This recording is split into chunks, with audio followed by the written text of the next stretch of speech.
6 centuries before Christ, the inhabitants of the Egyptian oasis of Siwa looked out at the Sahara and held their breaths.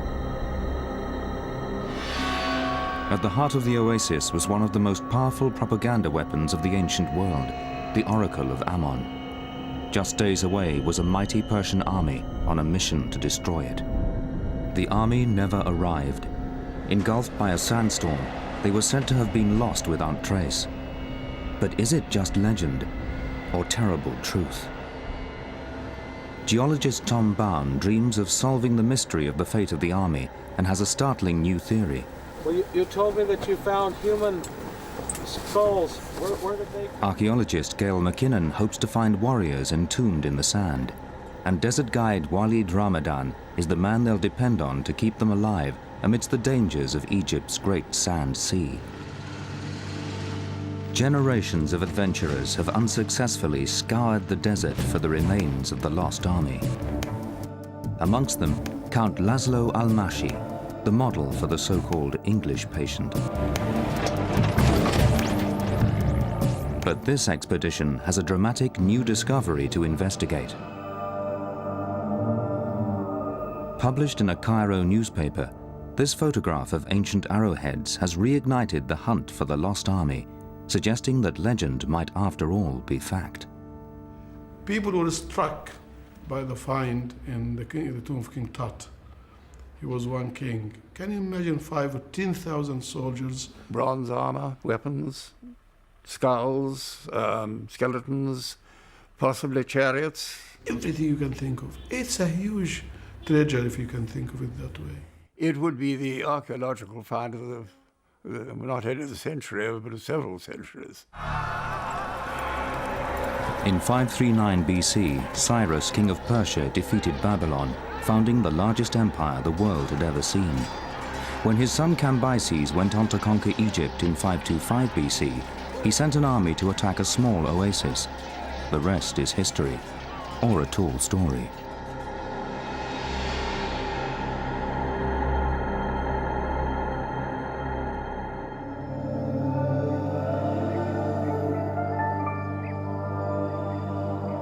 The Greek writer Herodotus was the most famous historian of the ancient world.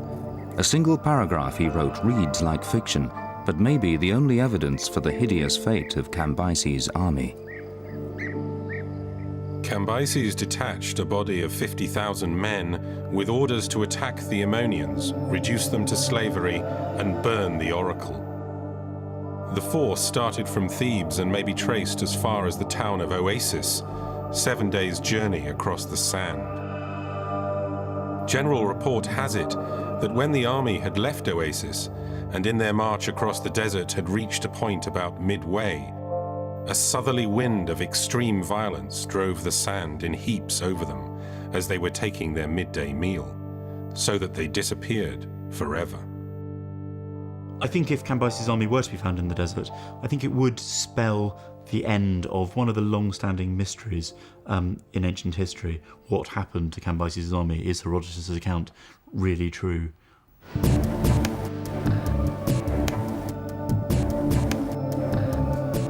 Tom Bowne has been obsessed with the mystery of Cambyses' lost army for decades. He's one of many whose imagination has been fired by the lurid tale told by Herodotus. Novelists have borrowed the plot. Adventurers have used the history as inspiration. Laszlo Almashi, the explorer immortalized as the English patient, spent years searching the Egyptian desert for the lost army. Just before he died in 1951, he told a friend he was on the verge of finding it. He said that he had a pretty good idea of where it might be. And he also said that he had found certain artifacts. He never actually indicated on the map to any of us where exactly he thought this might be. He was very willing to talk about it, but not very willing to tell us exactly where to look. If Almashi did find the lost army, he took the secret of its location to his grave. Half a century on, A Cairo newspaper reported a sensational discovery in the Western Desert. The paper said that the army of King Cambyses had been found at last by a geologist, Dr. Ali Barakat. To archaeologists, the claim was highly controversial, but in the coffee shops of Cairo, they spoke of little else. So this is an arrowhead just there? Yeah, I think it's an arrowhead. And here... The expedition's guide, Walid Ramadan, translates the article for archaeologist Gail McKinnon. Okay. Who's this guy here? That's Dr. Ali Barakat. He was the boss of this expedition. So he actually took these photographs that we're seeing and identified this area on the map? Yeah. Okay. What do you think about this story? Do you really believe it? I believe what I see by my own eyes. So you're not quite sure? We have to go and see. Going to sea will mean a dangerous journey deep into the Sahara. The dry sands of the desert can preserve bodies and relics for thousands of years, so it's perfectly possible that the shifting sands could have revealed Cambyses' army. Tom and Gail's expedition will not be the first to try to reach the remote site where Dr. Ali Barakat made his discoveries. Egypt's Supreme Council of Antiquities, despite being publicly skeptical about a geologist's claims, sent archaeologists into the desert to investigate. Dr. Barakat was not invited to join them. Before long, the archaeologists' vehicles became irredeemably bogged down. Dr. Barakat's site remained tantalizingly out of reach, and the mystery unresolved. A fellow geologist, Tom Baum, has worked with Ali before. He has faith in his judgment and is convinced his claims should be followed up. So Tom, what's Ali's background? Is he an archaeologist or a historian? No, he's a geologist, but he's very widely read. So to him, I can imagine him thinking that he's coming up with what appears to be weaponry and bodies in this area where other people have looked and other people have thought might be the hiding place for the residue of Cambyses' army. Then I think his views are sincere. I think that he believes that he has found part of the lost army. It makes sense in this area he's talking about. It could be one of the areas. Exactly. It's all very interesting. It'll be wonderful to see Ali's photographs and hear his story. Yeah, I'm still imbued with a little skepticism about the whole thing, quite frankly. I'm not really sure what to think about it.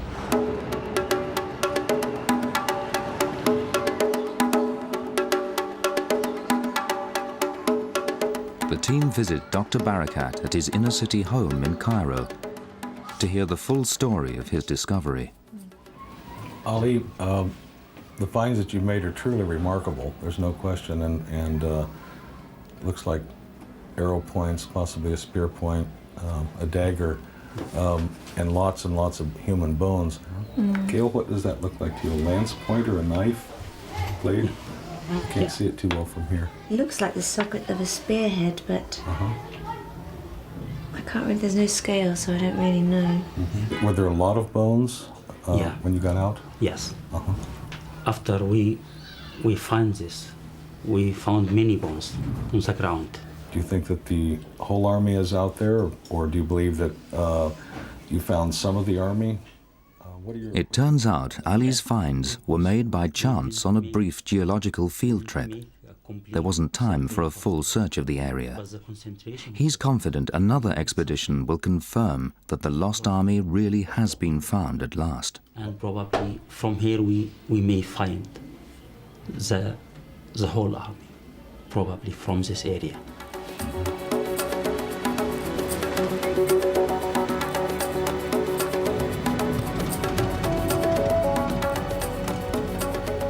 "300 miles up the Nile from Cairo was ancient Thebes. It was from here that Cambyses launched his desert campaign after his conquest of Egypt in 525 BC. Unfortunately, Dr. Barakat is unable to join the expedition. Much of the western desert of Egypt is a restricted military zone, and he's not been granted a permit to revisit the site of his discoveries.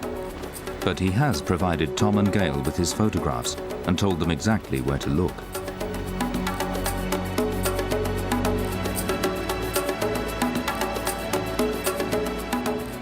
the western bank of the Nile, the team's vehicles, drivers and supplies are waiting.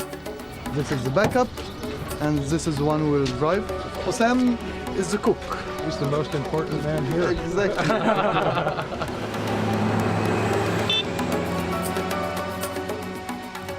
The journey to the edge of the desert traces a caravan route that would have been old when the Persians marched down it 2,500 years ago.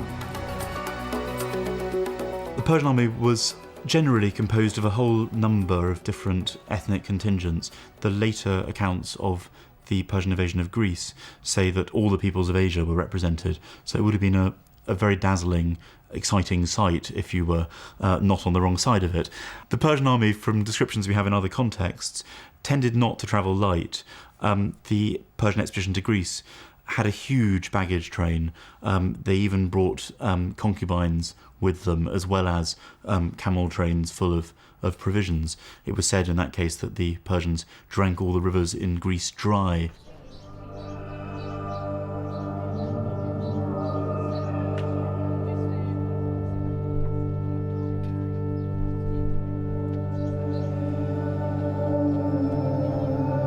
Cambyses had angered the Egyptian priests by his overthrow of the pharaoh. And as his army set off on the long and dangerous journey to Siwa, they may have faced not just the vast waterless expanse of the western desert, but also the wrath of the oracle of Siwa. The priests were immensely powerful in Egypt, you see. If you got on the wrong side of the priests, you were in trouble. And of course, many of the oracles said what the priests wanted them to say. And it is possible that the oracle of Siwa predicted doom for this interloper. Doom and death. Cambyses' troops thought they'd left the Nile Valley on a routine mission. They knew that hundreds of miles of terrifyingly waterless desert lay between them and their goal. What they didn't know was that they wouldn't be coming back.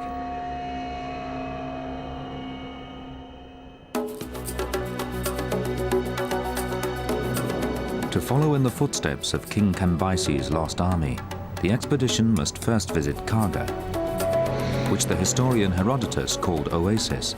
It was the last place where he said they were seen alive. The force which was sent against the Ammonians started from Thebes and may be traced as far as the town of Oasis, 7 days' journey across the sand. The approach is still dominated by a mud brick fortress that was already ancient when the Persian invaders appeared out of the desert. Well, the fort was certainly here in Persian times, so therefore it's quite likely that it was garrisoned. So perhaps the first thing that the Persians had to do as they burst into Karga Oasis was reduce this fort. It's certainly a certainly commanding view of the entire oasis and a commanding position. Herodotus states that the army took a week to cover the 130 miles from the Nile Valley to Karga. If they managed to keep up this rate of 18 miles a day, on foot, without any shade, in blistering temperatures, it would have taken them more than 3 weeks to cross the desert to Siwa. And that's assuming they marched in a dead straight line.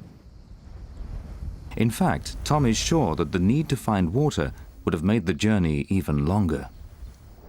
So the Persians started here in Luxor and crossed 130 miles of open desert to get here to Karga Oasis. And their general trek, regardless of how they went, was to the northwest. Siwa would be clear off the map way up here, 405 miles away.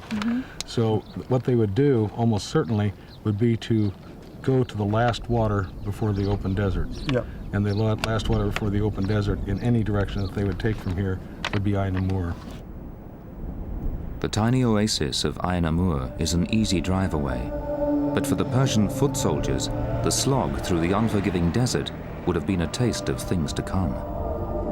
When they started out, they might have been fairly cocky because they had a force that they knew would be able to overthrow any tiny oasis village, of which they must have captured hundreds in the establishment of the Persian Empire. And so this would be nothing more than a raid or a routine mission for them. But they had no idea what they were up against and what they were going to face. The western desert of Egypt is dry even by the standards of the Sahara. In summer, temperatures can soar above 50 degrees centigrade. This is no place to be far from home. After 3 days on the march, the Persians would have been exhausted. I'm sure that even between Cargo Oasis and this point, that water was already being rationed. They're beginning to realize that water is running out.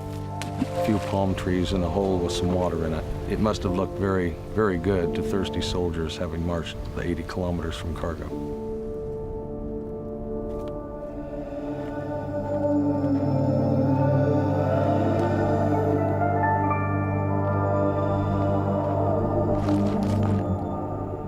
If the Persian army did stop at Ain Amur, there's every chance they'd have left something behind. We've collected a number of pottery sherds laying around on the surface of the landscape around the oasis. And these represent different types of cooking pots, water jars, carrying vessels for food, stone in some cases, painted pottery, glazed pottery. And these represent different periods from the Pharaonic really through to contemporary times to modern day. It's very hard to say if they stayed here. I mean, they may have just watered, not even camped overnight, or if they did, you'd probably need to excavate this area to be able to tell for sure. Tom has worked out the logistics of the army's stay here. To be a viable source of water for such a large force, I believe that the spring must have been larger to really attract them, unless they were prepared to stay here for several days and make the best use of the water supply they could, fill everything up to the outset, give everyone a good rest, let everybody tank up on water before the march started again.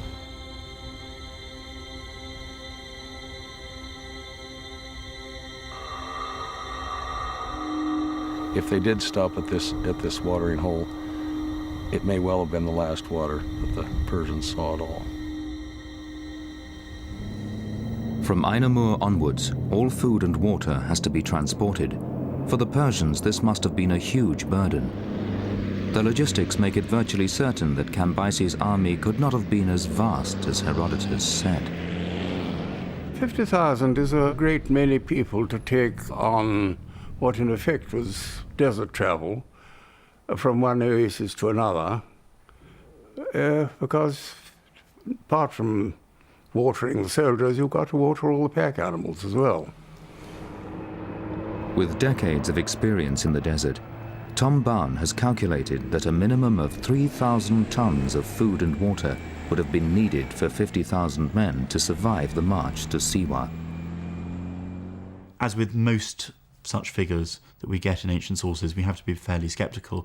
It's often said that one should take off a 0 or 2 before one actually gets to the accurate figure, and that's particularly true of Persian armies, which are always exaggerated in terms of their size. It's said in other cases that millions of men took part in Persian expeditions. The army was probably at the most 5,000 strong. Tom Barn has a new theory which has the soldiers running out of luck and water in a place where no one has looked before.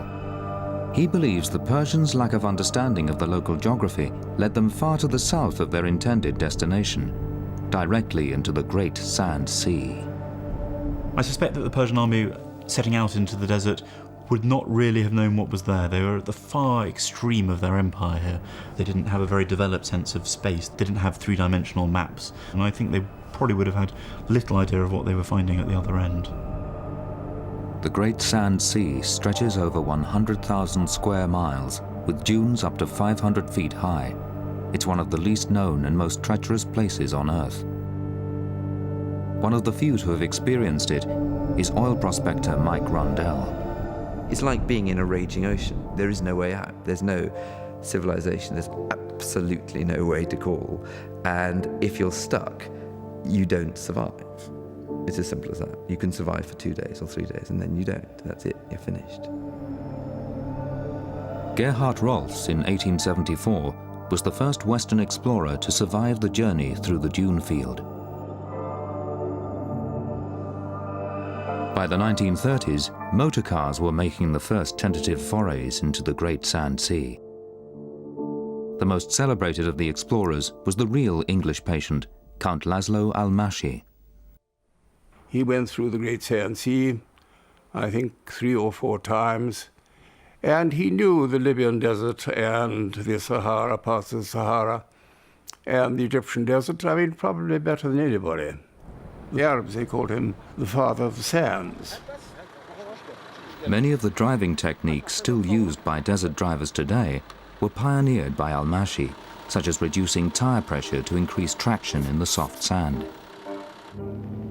In the flat corridors between the dunes, high speeds could be achieved, but crossing the soft sand of the dunes themselves created huge problems for even the most expert drivers.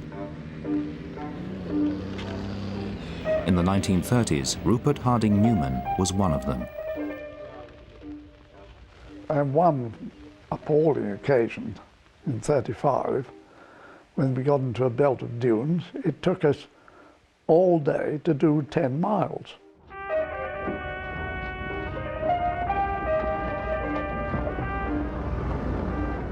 You've got to be careful that you don't go over the top before you know what the other side is like, because you could have got into a sort of sand pit of loose sand, which you wouldn't have got the car out of. But going down, you want to keep a car very straight, and then just as you get near the bottom, you accelerate, and with luck, get out. Tom and Gail are beginning to realize the expedition is going to be even tougher than they imagined. But hard as it is in four-wheel drives, on foot, the 400-mile journey to Siwa must have been a nightmare for the Persians. Could Cambyses really have risked losing an army just to attack a small oasis and its oracle? It seems a crazy decision. Cambyses has the reputation in Herodotus' account of not only being a stereotypical tyrant, but also being drunk and mad. He even tells a story, which I think we have to take with a pinch of salt, which is that the Persians, when they're making decisions, have to think something's a good idea both when they're drunk and when they're sober. I suppose in the Greeks' eyes, you could say that Cambyses' attack on Siwa was a decision that he only thought was a good idea when he was drunk. Perhaps he ought to wait until the morning. Whatever Cambyses' reasoning, he sent his men to their deaths.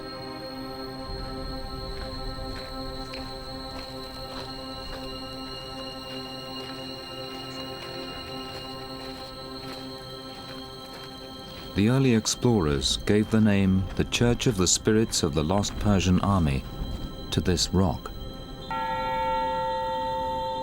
When the wind blew, the explorers fancied they heard it keen a lament, bemoaning the folly of sending out men into the land of the dead. As they retreat further and further from water, I'm sure that the will of the men was beginning to break. What were once men who would march in step and fife and play drums and sing and talk, after a few days they'd be muted and they'd realize the grim circumstance. No more jollity. And they're going also into an area that's reputed to be full of ghosts. As the Persians headed west into the unknown and a certain death, the scribes of conquered Egypt invoked the gods in all their elemental power. Open are the double doors of the horizon, unlocked are its bolts. Clouds darken the sky, the stars rain down, the constellations stagger, the bones of the hellhounds tremble.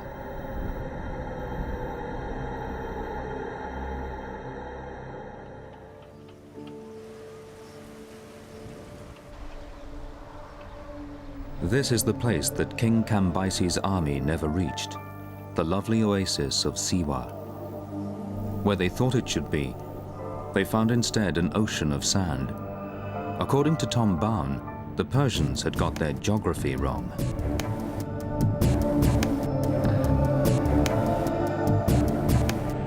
When they set out on this expedition, they'd been in Egypt maybe a year, and they were probably unfamiliar with the country geographically.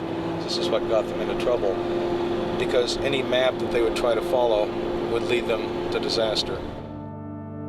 Tom believes the Persians' inability to calculate longitude was their undoing. The modern map has Siwa far to the northwest of Karga Oasis, on a bearing of 310 degrees.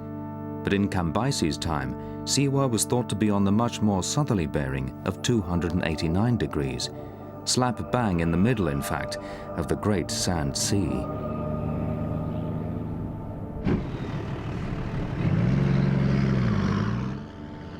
The team has picked up Salah Zidane, a Bedouin guide, to help them find their way through the dunes. The seemingly gentle landscape, he warns, can change in an instant once a sandstorm begins to blow. His advice is to camp in the sheltering lee of a rocky outcrop or butte. We're in this area here, which is an area of alternating longitudinal dunes. Tom has worked out a plan for searching his chosen area for the remains of the army. The 289-degree bearing coming up from Karga Oasis enters the dunes right here at this point, or enters the Sand Sea right here at this point. And if the Persians actually made it to this point and believed they should continue on a little bit further along that bearing, that would put them in this quadrangle. And this quadrangle is sort of a natural cul-de-sac. It would draw them deeper and deeper into the Sand Sea without them really knowing it. How do you intend to do it, Tom? I mean, how do you see us I believe the best thing to do it? is to roar down the dune corridors and do essentially what is butte hopping. Go from butte to butte, circle the butte, looking for pottery remains or other allochthonous fragments that people have brought in. And whenever we find something, get out and take a look at them.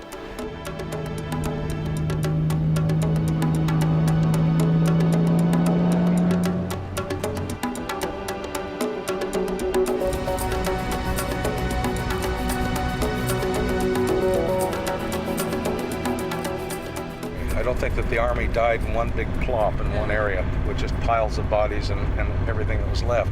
What we're more likely to find than anything in the time that we have are places that they stopped en route, where they camped briefly.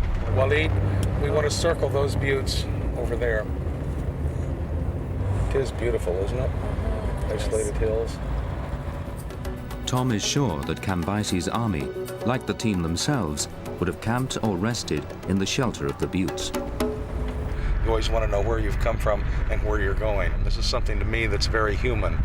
And so buttes would be a natural place to hole up for your morning drink of water or your campsite at night. Not only because they offer shade and shelter from the wind, but also because there's something more homey about a butte than there is about some barren flat that's radiating heat waves. One of the things Tom hopes to find are the remains of water jars that Cambyses' soldiers would have carried. I imagine most of their water was carried in gurbas, which are water skins. They would also have a tremendous amount of crockery with them.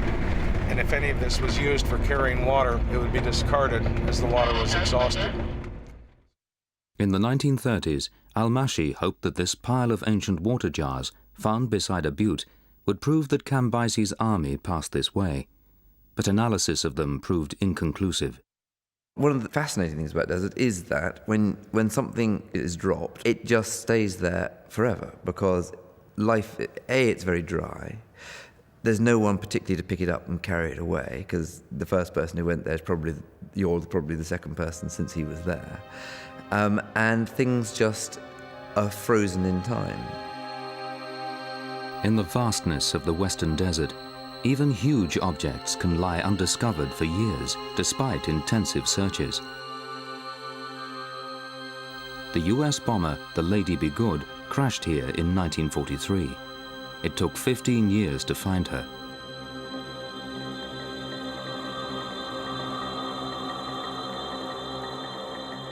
When search parties eventually arrived, they found the wreck remarkably well preserved.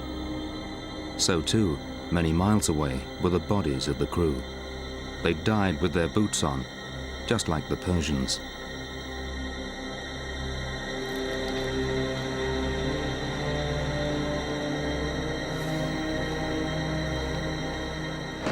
Perhaps one of the most frightening things regarding a forced march on foot for the common soldier would be that they never knew where they were going. They never knew how far it was to their objective. And that must be very frightening. Well, as they're starting to run out of water, they're becoming more and more apprehensive. The apprehension turning to alarm, that turning to fear and finally panic. You can picture extreme cases of what might happen. Men might be slaughtered so that people would drink their blood, or cut open their bladders and drink their urine. Anything to get any moisture as the end comes. Madness would take over. Urine might help them for a while, but the blood would be deadly because it's so saline. But I can easily imagine this happening. With the army already weakened by thirst, the great sandstorm described by Herodotus could have been the last straw. When the men had left Oasis and in their march across the desert had reached a point about midway, a southerly wind of extreme violence drove the sand in heaps over them as they were taking their midday meal, so that they disappeared forever. In ancient times, cataclysmic weather was seen as the work of the gods. The oracle of Siwa was reputed to house a sacred stone which, when touched by the priests, would unleash a sandstorm against its enemies. Prime amongst them, the army of King Cambyses. Cambyses is notorious for his supposed acts of sacrilege, his violence against temples in Egypt, and that is seen in the sources very clearly as being a pattern of crime that has to be punished. And I think the sandstorm is being implicitly seen as divine retribution. Attacks on the oracle get met with this kind of response. If you've never been in the desert in the sandstorm, it's very difficult to imagine what it's like. You can't see, you can't breathe, and there's a hell of a wind, and you know that if you stay still, you will be buried in a very, very short space of time. You're being sandblasted. If you look what sandblasting does to a bridge and paintwork, it does that to you and your face and your eyes, and you can't really breathe. You feel you're being drowned. And if you lie down, the sand piles up against you. And if the sandstorm goes on, as it can do, for 2 or 3 days, you're dead and buried. I mean, it's very, very quick and not particularly pleasant way to go. I think it's perfectly possible that an army could be wiped out by a sandstorm. Comparative material suggests that these are fairly terrifying events, and it gets to a great temperature in the desert in those kind of circumstances with the south wind blowing. So it's by no means impossible. Once covered by sand, it's possible for bodies to survive well preserved for centuries, indeed millennia. This is the perfect environment for preservation of organic and inorganic material, merely because it's so hot and dry. The body, for example, the drain of fluid fairly rapidly and become naturally mummified. If we happen to find the army or part of the army, there could very well be preservation of bodies. In the 1930s, Rupert Harding Newman's expedition uncovered a well-preserved skeleton. Not evidence of Cambyses' army, it turned out, but the even more ancient body of a woman, perhaps 5,000 years old. So it had left excavated. She had an artificial necklace on her wrists and on her ankles, and on her tummy she had a complete belt. We eventually found she had 8.5 pound weight of artificial beads on her. After a day and a half of fruitless search, Tom and Gail stumble upon their first bones. It's a camel. ده بقاله بتاع 200 سنة ده حاجة صح؟ He's saying it's around more than 100 years. More than 200 years. 200 years? From 100 to 200 years. How could you know that? From experience. How long do you think it is? How old? Well, it's very difficult to tell how long it's been out here. Depends on the weather conditions and the environment at the time. Yeah, but he's used for seeing such things from different eras. Yeah, but he might be used to seeing such things, but you can't say it's 100 or 200 years old because it's older than he is. I just don't think that you can look at the bones and say, give a chronological age, merely because it does depend on the weather. So let's drive to the front, maybe find the rider. Okay, let's do that. It's funny, sometimes you go long stretches without finding any bones or anything. Even geologists, which I am, go long stretches without finding any fossils. But and then sometimes you have a bonus of them. And who knows? On walking back to the car, we might spy something. You can never tell.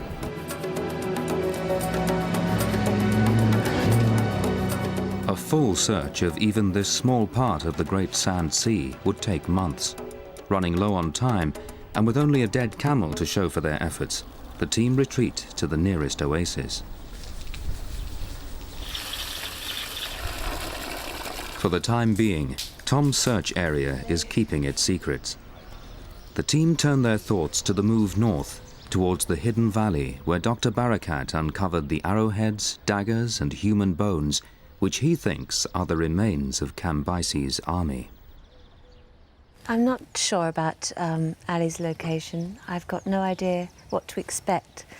The photographs we saw in Cairo were very tantalizing, I think. Just the word I would use. It's actually something tangible, something that has been found. Whatever he's found, it's of interest. It may be an Islamic cemetery from the Middle Ages. It may be a garrison of Roman soldiers, or it may be a remnant of the Persian army. There's just no way to tell until we're actually at the spot.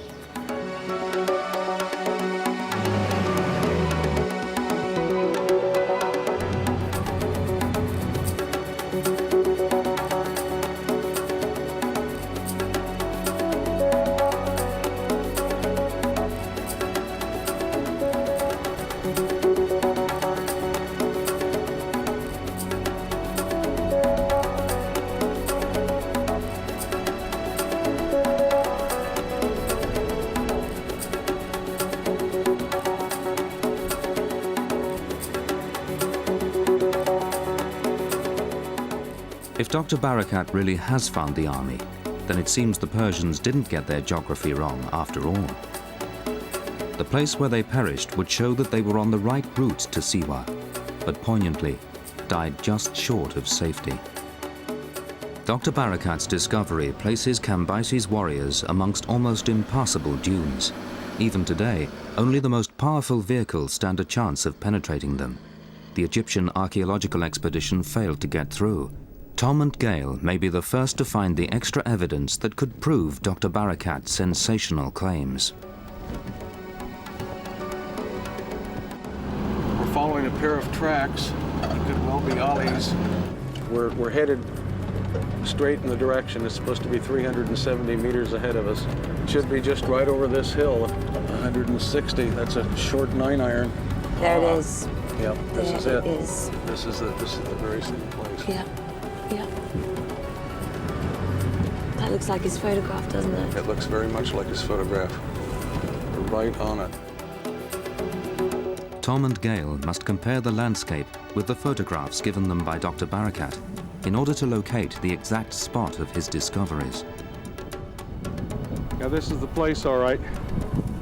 There's a huge boss of rock there that sticks out, sort of an eye in the middle of it. Ali Barakat probably took his photograph from almost exactly where I'm standing. He specifically pointed out this undercutting ledge as a place where they found a great amount of material, and he described it to me as millions of bones that he thought were all of animal origin until he started finding human skulls. Instead of mounds of human skulls, however, the team finds an ancient pot. Gail is intrigued by the discovery, but there's not much to go on. And there's a small piece of black paint here, remnants of a design on the side. But the pot is not distinctive enough to be dated on the spot. So we still have our work cut out for us, but it is interesting that we found something in Ali's area fairly rapidly. Clearly somebody was here with a pot, either full of something or emptied of something.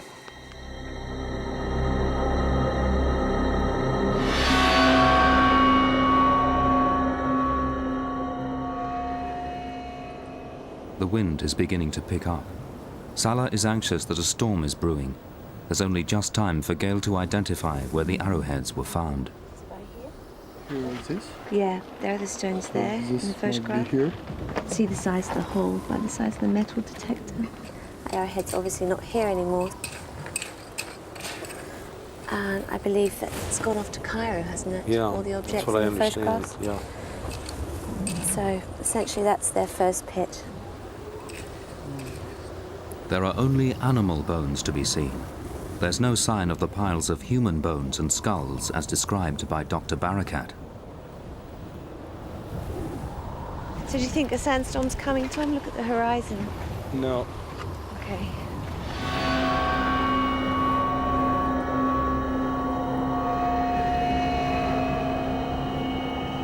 As the wind increases in intensity, the team heads back to the relative safety of the campsite. It was near here in 1935 that Laszlo Almashi, the real English patient, nearly died of thirst when trapped by a sandstorm that raged for 8 days and nights. Hello, this is for Ali Barakat? Ali Barakat? Yeah, Ali Barakat. Tom is anxious to call Dr. Barakat, as his claim that he found human bones is now in doubt. Hello, Ali. This is Tom. How are you? I'm fine, thank you. We're in the middle of a sandstorm. Yeah. You told me that you found human skulls. Yes. Where did they come just from? To the northwest Northwest of the first site. Of the first site? Look for the higher area. You will find bones, great numbers of bones. Great numbers of bones. As night falls and conditions deteriorate, the team speculates whether it was a storm like this that did for the army. I'm not sure that 5,000 men could be completely covered in sand. I'm still not convinced that... I don't believe they were. I believe that they come to this area perhaps and they're hit by a very violent sandstorm. God knows how many of them were left. I can see a sandstorm of that magnitude on exhausted men who are dying of thirst, breaking them up into groups, disorienting them, and eventually not burying them all, No. in a huge sandstorm. No, that's too apocalyptic. But certainly playing a major role in the destruction of it. I still want to go back to Ali's site. Oh, I do too. Tomorrow morning. Yeah. By morning, the sandstorm has blown itself out. They return to the site of Ali's discoveries with his new directions. They locate some bones straight away, and they are human. Well, I've got 2 fragments of 2 long bones. The thigh bone and a bone of the lower leg, essentially, along with a piece of occipital over there, and there's a piece of the jawbone. So essentially this body is not in situ. I don't think it's a burial. Could it be someone who crawled under here and died here? No, I don't believe And why it to not? be that. Merely because I'm just too suspicious of the runoff here from the upper area. Gale believes the bones have merely been washed down onto the ledge from a burial above. But Tom is not convinced. I'm kind of a romantic. I'd like to believe that this is a Persian soldier, some poor soul who crawled under here to get his last bit of shade before expiring. The team splits up to look for the great numbers of human bones described by Dr. Barakat. Tom is quite keen for it to be a soldier from the Persian army, but, it could possibly be a Bedouin, it could possibly be modern. No bone out here that is identified as human is necessarily the Persian army. On a last look round, Tom has made a new and exciting discovery. It's like another piece of skull. A couple of pieces. One here, one over there. It's obviously been out here a long time because you can see the surface of the skull is starting to erode and crack and weather away. Oh, Tom, we've got another one over here. Further fragments of bone and skull are scattered all around. It's not an army, but it might be a group of stragglers. We've got skull scatter here, over the hill, and there's stuff under the rock-cut ledge, so it doesn't make any sense to me at the moment.